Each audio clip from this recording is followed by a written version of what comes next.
Welcome back to Primetime Sports Friday. Jamaica's preparation for the tough Group 2 Davis Cup tie against New Zealand in February has already begun. As you'll hear in this report from Garfield Jones, a squad has been assembled and has taken part in the first of 3 training camps. When the 70th ranked Jamaicans walk out on the Eric Bell National Tennis Center on February 1, they would have gone through an intensive training period like never before. This as they prepare to face the challenge posed by a difficult New Zealand team who are ranked at number 46. Vice President of Tennis Jamaica Joel Jones, who is also the Davis Cup manager, says the preparation camps are unprecedented.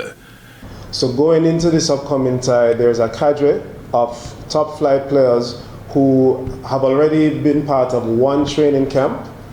For the first time, and I won't speak historically, but very likely for the first time ever, we have a system going into this Davis Cup where we have 3 training camps leading into the event.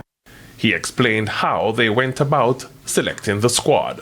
The team has not yet officially been selected as far as Jamaica's national official team to the Davis Cup. What we have done is, based on the input from the national team captain, Coach Rutherford, Noel Rutherford, as well as the rest of the management team for Davis Cup, we have highlighted 6 of our most outstanding players, and we have formed a Davis Cup squad.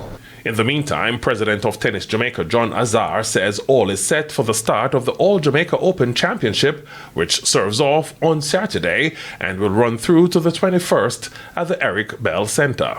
We have over 120 junior entries.